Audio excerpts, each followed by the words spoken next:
মুআরাব বিল লাম। মুআরাব বিল লাম হলো আলিফ লাম যুক্ত ইসেম বা বিশেষ্য। ইসেম এবং বিশেষ্য একই জিনিস, যেটা আমরা পূর্বের ক্লাসগুলোর মধ্যে জেনে এসেছি। তাহলে যে ইসেমের সামনে আলিফ লাম থাকবে সেটাকে বলা হয় মুআরাব বিল লাম। তার মানে কোনো ইসেমের সামনে যদি আলিফ লাম থাকে তাহলে সেটা মুআরাব বিল লামের মধ্যে পড়বে। আর মুআরাব বিল লাম হচ্ছে মারিফা এর প্রকার। তাহলে উদাহরণ দিলে আমরা দেখতে পারি আল কিতাব। কিতাব, শুধু কিতাব শব্দটা হচ্ছে নাকেরা, আলিফ লাম আসার কারণে এটা হচ্ছে মুআরাব বিল লাম এবং এটা মারিফা এর মধ্যে পড়ে গেছে। আত তালিব, আল মুআল্লিমু। কিতাব, আত তালিব হচ্ছে ছাত্রটি, বইটি। আল কিতাব হচ্ছে বইটি, আর তালিব হচ্ছে ছাত্রটি, আল মুআল্লিমু মানে শিক্ষকটি, আল মাদ্রাসাতু মানে মাদ্রাসাটি, আল কলামু কলমটি। নির্দিষ্টভাবে বোঝানো হয় আলিফ লাম যোগ করার কারণে। আর আলিফ লাম যোগ করলে সেটা মুআরাব বিল লাম হয়, এবং যার কারণে যেটা হচ্ছে মারিফা এর প্রকার, যেটা আমরা বলতে পারি যে মারিফা। আলিফ লাম যুক্ত শব্দকে আমরা মারিফা বলতে পারি। এরপর হচ্ছে মুজাফুন ইলাল মারিফা। মুজাফুন ইলাল মারিফা। মারিফা এর যে 5 প্রকার আছে,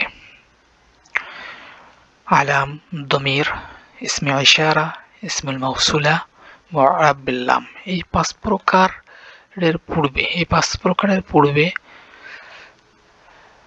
যদি কোনো নাকেরা শব্দ মুজাফ হিসাবে ব্যবহৃত হয়, উক্ত নাকেরাটি মারিফা হবে। মুজাফ হবে, অর্থাৎ মারিফা শব্দের সঙ্গে যদি কোনো নাকেরা শব্দ মুজাফ হিসাবে ব্যবহৃত হয় তাহলে সেই নাকেরা শব্দটিও মারিফা হয়ে যাবে। উদাহরণ দিলে আমরা বুঝতে পারবো, কিতাবু জাইদিন। এই কিতাব শব্দটি নাকেরা, কিন্তু জায়েদ নির্দিষ্ট নাম, একটা আলাম হওয়ার কারণে মারিফা হয়েছে। এই মারিফার সাথে এই কিতাবুন নাকেরা শব্দটি মুজাফ হয়েছে, যার কারণে এটা একটা নির্দিষ্ট বইয়ের নাম বোঝানো হয়েছে, নির্দেশ করা হয়েছে জায়েদের বই। কিতাবু জায়েদিন মানে হচ্ছে জায়েদের বই, নির্দিষ্ট কাউকে বোঝানো হয়েছে, নির্দিষ্ট একটা বইকে বোঝানো হয়েছে, যে কারণে এটা এই কিতাবুন নাকেরা হওয়ার ফলেও মারিফা হয়ে গেছে। বাইতুহু তার বাড়ি। হু এখানে হচ্ছে মুজাফ হয়েছে, বাইতুন হচ্ছে মুজাফ। হুটা কি জমির কার প্রকার? মারিফা এর প্রকার। মারিফার সাথে বাইতুন শব্দটি মুজাফ হয়েছে, যার কারণে বাইতুন শব্দটিও মারিফা হয়েছে। কলামু তালিবিন ছাত্রের কলম, এটাও অনুরূপভাবে মারিফা হয়েছে মারিফা এর সঙ্গে মুজাফ হওয়ার কারণে।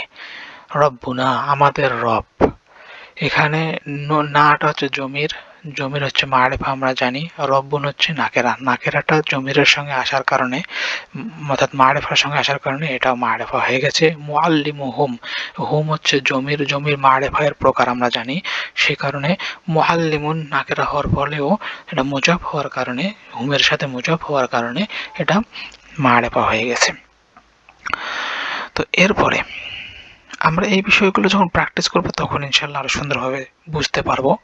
এরপরে হচ্ছে মুনাদা।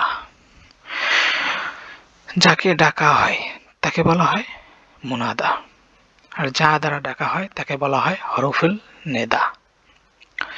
তো আমরা অনেক সময় ডাকি এ জায়েদ, ওয়ে জায়েদ, এ রহিম, এ ফাতেমা, এদিকে আসো, এভাবে যখন ডাকি তখন এ, ওহে এই শব্দগুলো ব্যবহার করি, এগুলো হচ্ছে হরফে নেদা।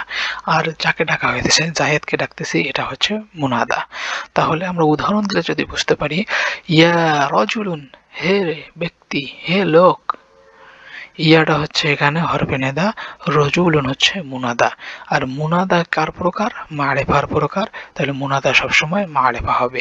ইয়া তালিবু হে ছাত্র, ইয়া তালিবু হে ছাত্র, তাহলে ইয়া হচ্ছে হরফে নেদা, তালিব হচ্ছে মুনাদা সর্বদাই মারিফা এর প্রকার, তাহলে তালিবু শব্দটি মারিফা। ইয়া মুআল্লিমু, ইয়াটা হচ্ছে হরফে নেদা, মুআল্লিম হচ্ছে মুনাদা কার প্রকার? মারিফা এর প্রকার, তাহলে মুআল্লিম শব্দটি মারিফা। এভাবে ইয়া মুহাম্মদ এটা হচ্ছে মারিফা এর মারিফা, মুহাম্মদ শব্দটা মারিফা। ইয়া আবদাল্লাহি, ইয়া আবদাল্লাহি, এখানে আবদাল্লাহি আব্দুল্লাহ, অর্থাৎ আব্দুল্লাহ শব্দটি মারেফা। কি কারণ? এটা মুনাদা, মুনাদা মারেফার প্রকার। তা আমাদের আজকের ক্লাস এখানেই, সামনের ক্লাসে বাকিটুকু আলোচনা করা হবে ইনশাল্লাহ। তোমরা সকলেই এই মারেফায়ের প্রকারগুলো সুন্দরভাবে মুখস্থ করবা এবং বোঝার চেষ্টা করবা। না বুঝলে কমেন্ট বক্সে জানিয়ে দেবা, আমরা নতুন করে আবার একটা ক্লাস দেওয়ার চেষ্টা করব ইনশাল্লাহ। প্রতিনিয়ত ক্লাস পেতে আমাদের ইউটিউব চ্যানেল এবং ফেসবুক পেজকে ফলো করে রাখুন।